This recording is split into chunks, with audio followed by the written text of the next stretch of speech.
The winter wind whistled through the empty streets, carrying a bitter chill that cut through even the thickest of coats. For one young girl, however, warmth was a distant memory. Her thin scarf barely shielded her from the cold, her small frame trembling as she wandered through the quiet city. The girl, no older than 10, carried a bundle of tattered belongings close to her chest. For her, it was just another freezing night spent searching for shelter. A soft whimper pulled her from her thoughts. She turned, scanning the alley ahead until her eyes landed on a small figure crouched by an overturned trash bin. It was a puppy, shivering just as much as she was, its ribs visible beneath a patchy coat of fur. Its large brown eyes met hers, filled with a mix of fear and hope. The girl hesitated. She had seen stray dogs before. Most people ignored them, some even chased them away. But something about this little one made her pause. Maybe it was the way its tail wagged weakly despite the cold, or the way it looked at her like it understood her struggle. Without thinking, she knelt down and whispered, "Hey there, little guy. What are you doing out here?" The puppy didn't run but inched closer, sniffing the air cautiously. Its ears perked up as the girl reached into her pocket and pulled out the last piece of stale bread she had managed to save from a shelter earlier that day.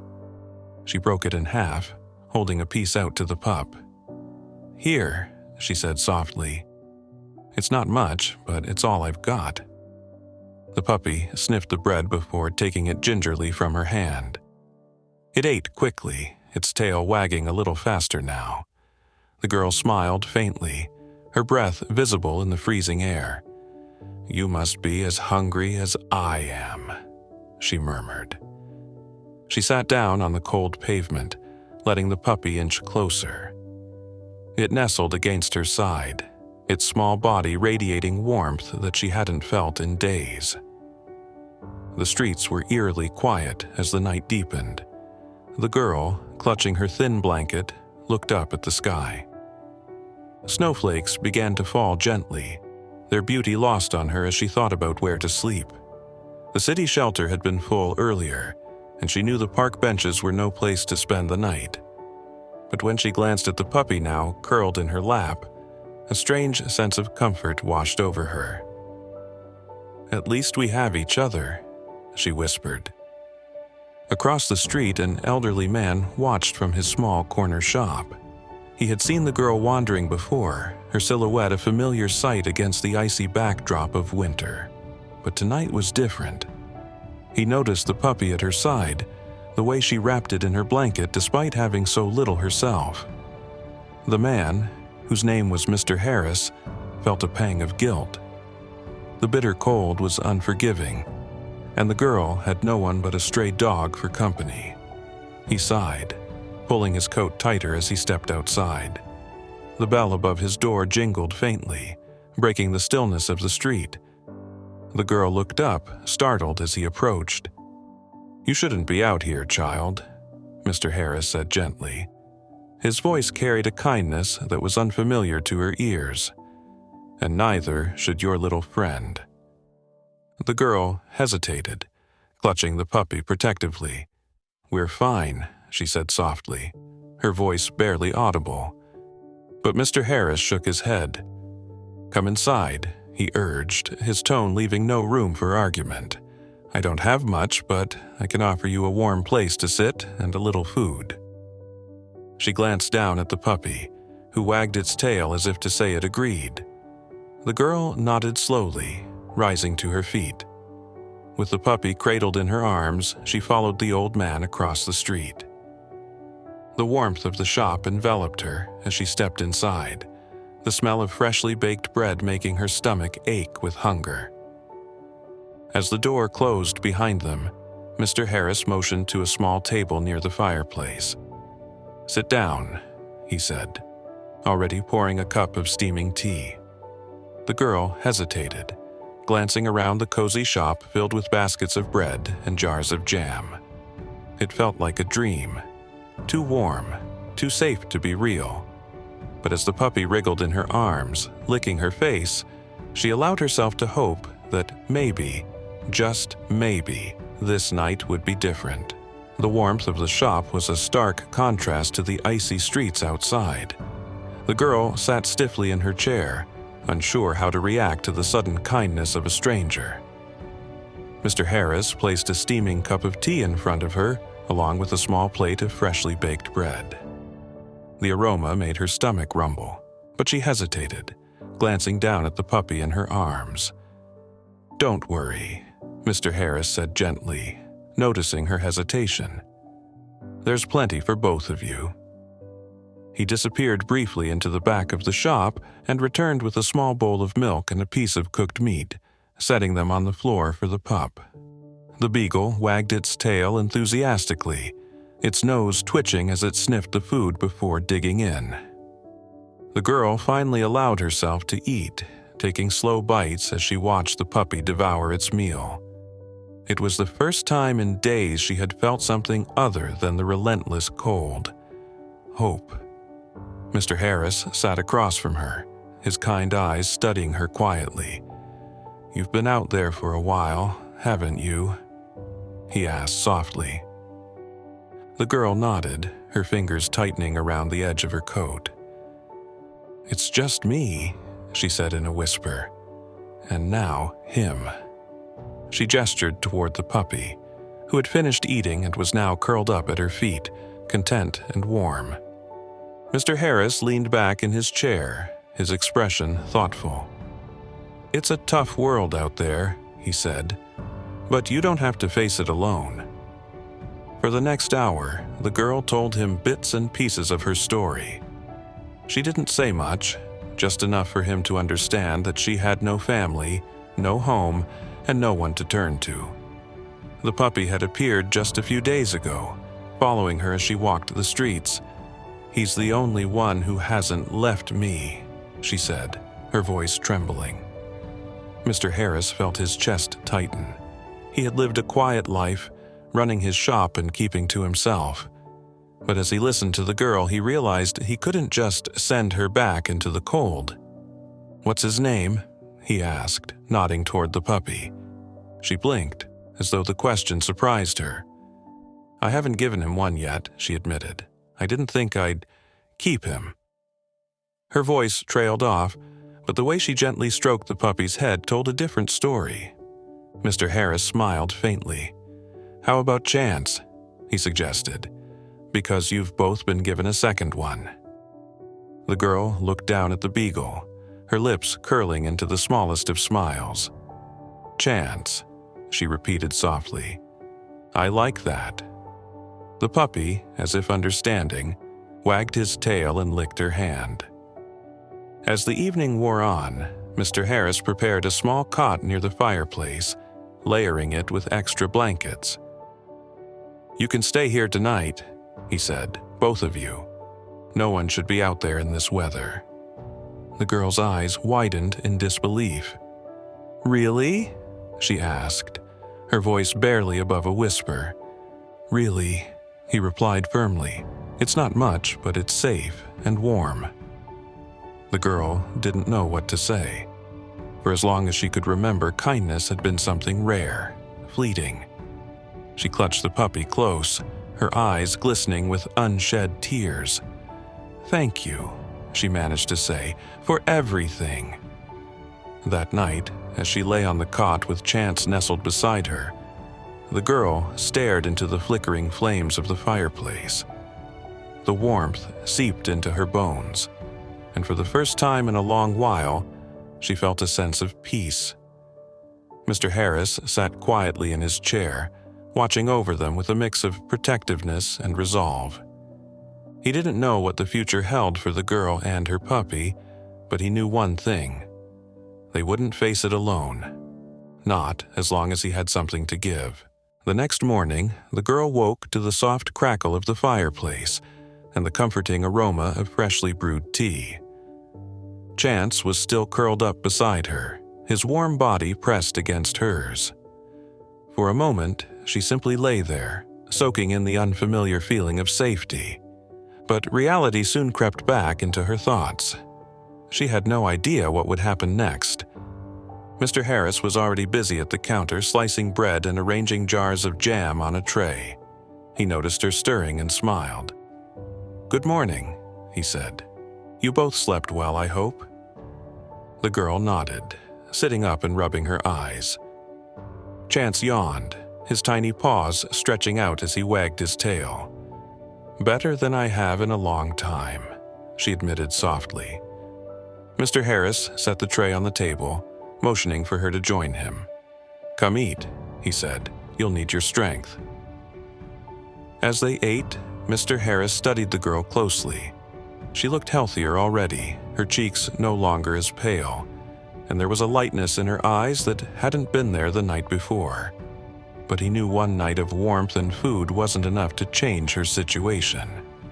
"I've been thinking," he began, breaking the silence. "What's your plan from here?" The girl froze mid-bite, her gaze dropping to her lap. "I don't have one," she admitted, her voice barely audible.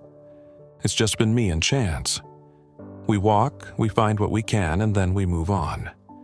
She hesitated, glancing at Mr. Harris. "I don't know where to go." Mr. Harris nodded, his expression thoughtful. He had spent most of his life in this small town, running his shop and keeping to himself. But something about this girl and her unwavering care for Chance had stirred something in him, a need to help. "You don't have to figure it all out right now," he said gently, "but I think we can find a way to make things better for you and for Chance." The girl blinked, unsure if she had heard him correctly. "What do you mean?" she asked cautiously. Mr. Harris leaned forward, his voice steady and kind. "You're smart and you've got a good heart," he said. "That's more than a lot of people have. If you're willing to help me around the shop, I think we can make this work. You'll have food, a warm place to stay, and a little money to start rebuilding your life." The girl stared at him, her mind racing. No one had ever offered her something like this before.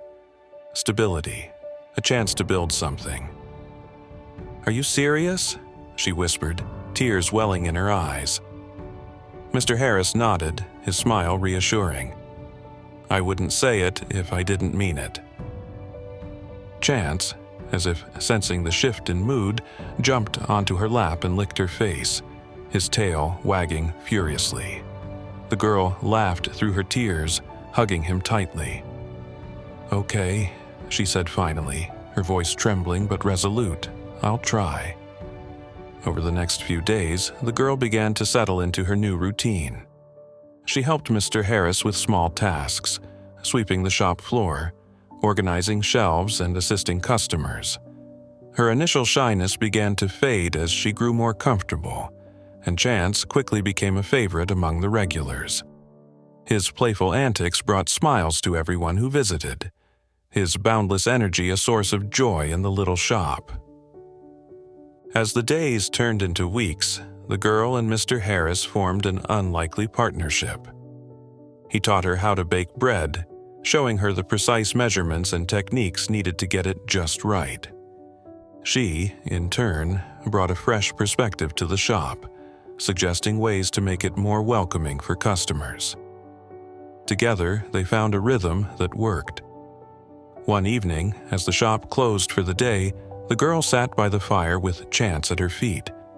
Mr. Harris joined her, a steaming cup of tea in his hands. "You've done well," he said, his tone filled with pride. "You've brought new life to this place, and to me." The girl looked at him, her heart swelling with gratitude. "I didn't think anyone would ever care," she said quietly. "But you did, and you gave Chance and me a home." Mr. Harris smiled, his eyes twinkling. "You gave yourself a home," he replied. "I just opened the door." Weeks turned into months, and the girl's life slowly transformed. The once quiet shop now buzzed with energy, thanks to her and Chance. Customers adored the Beagle, whose cheerful antics brought a smile to even the grumpiest visitor. Chance often perched near the counter, wagging his tail as regulars stopped to pet him or slip him a treat. For the girl, life was no longer about surviving day to day. She had a routine, a purpose, and a place to call home.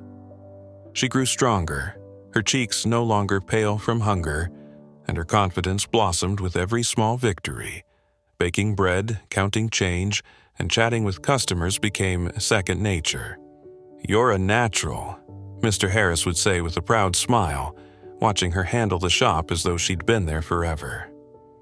Despite her progress, the girl often wondered about her past, where she came from, and why life had led her to that cold street where she met Chance. One evening, as they sat by the fire, she shared these thoughts with Mr. Harris. "Do you think people like me ever really find where they belong?" she asked, her voice tinged with uncertainty. Mr. Harris looked at her thoughtfully. "Belonging isn't about where you start," he said gently. "It's about the connections you make. And from where I'm sitting, you've already built a family here, with me, with Chance, and with this community." His words stayed with her. Over time, she stopped looking backward and began focusing on the life she was building. She helped Mr. Harris expand the shop, painting new signs and arranging small tables near the windows, where customers could sit and enjoy their bread and tea. She even began learning how to make more complex recipes, taking pride in every loaf that came out of the oven. Chance, ever the loyal companion, was by her side through it all. Whether she was kneading dough or stacking jars on shelves, he followed her, his tail wagging and his eyes full of adoration. The bond between them was unbreakable, a constant reminder of how far they had come together. The community began to notice the changes as well. Neighbors who had once hurried past the shop now stopped to chat and stay a while. Children came to play with Chance, and regulars often brought small gifts for the girl, scarves, books, even a new coat. "You've brought life to this place," one customer said warmly. "It's like a little haven now." One afternoon, as the shop bustled with activity, a young couple entered, their faces familiar but faint in the girl's memory. They approached cautiously, their expressions a mixture of hesitation and hope. "Excuse me," the woman began, her voice trembling slightly. "Are you... You remind me of someone we lost." The girl's heart raced as she looked at them. She had never known her parents, her earliest memories blurred by time and hardship. "I don't know," she said softly, "but I've always wondered." Mr. Harris watched from the counter, his kind eyes filled with quiet encouragement. The couple shared a brief glance before stepping closer. The man spoke next. "We lost our daughter years ago," he said, his voice thick with emotion. "You have her eyes, and if there's even a chance..." The girl felt a rush of emotions: fear, hope, confusion. Chance, sensing her unease, nudged her hand gently, grounding her in the moment. "I don't remember much," she admitted, her voice trembling. "But if you think it's possible..." The woman nodded, tears brimming in her eyes. "We'd like to try," she said softly. "No matter what, you've found a home here. But if you're willing, maybe we can find answers together." That evening, the shop was quiet as the girl sat with Mr. Harris and the couple, sharing what little she remembered about her early life. It wasn't much, but it was enough to spark a sense of possibility. For the first time, the girl allowed herself to imagine what it might mean to not only have a future, but to rediscover her past. As the fire crackled and Chance curled up at her feet, she looked at Mr. Harris, her heart full of gratitude. No matter what the future held, she knew one thing for certain: she would never be alone again. The days following the couple's visit were filled with cautious hope. The girl spent hours talking with Mr. Harris, reflecting on the possibility of reconnecting with a family she never thought she had. The shop continued to thrive. its warm atmosphere welcoming everyone who passed through its doors. But beneath the surface, the girl carried a mix of excitement and fear. Chance, ever her loyal companion, seemed to sense her emotions. He stayed close to her side, offering comfort in his quiet, steadfast way. Whether she was baking bread or sitting by the fire, his presence was a constant reminder that no matter what happened, she was no longer alone. One evening, as the shop closed for the day, the couple returned. They brought documents, photographs, and stories from their past. Pieces of a life the girl had never known but felt inexplicably connected to. Mr. Harris sat nearby, his calm presence a steadying force as she listened and asked questions. The woman showed her a photograph of a little girl with bright eyes, clutching a stuffed animal. "This was you," she said softly, her voice trembling. "We lost you when you were so small." The girl stared at the photo, her mind racing. It was difficult to believe, but something about the image resonated deeply within her. "I don't remember," she whispered, tears welling in her eyes. "But I want to." The couple smiled through their own tears. "That's enough for us," the man said gently. "We don't want to rush you. We just want to be here for you, however you need." Mr. Harris placed a hand on the girl's shoulder. "You've come so far," he said warmly. "And now you have even more people to walk this journey with you." The girl nodded, her heart filled with emotions she couldn't yet put into words. She looked down at Chance, who wagged his tail as if to reassure her. "I guess we're not just a family of two anymore," she said with a small smile. Over the following weeks, the girl spent more time with the couple, learning about the life she had been separated from. Though the memories didn't come back fully, the bond between them grew stronger with each visit. Meanwhile, she continued to work at the shop, where she and Mr. Harris had built a thriving haven for the community. One afternoon, as she baked a fresh batch of bread, Mr. Harris approached her with a familiar smile. "You know," he said, "this shop wouldn't be what it is without you and Chance. You've brought something here that I didn't even know was missing."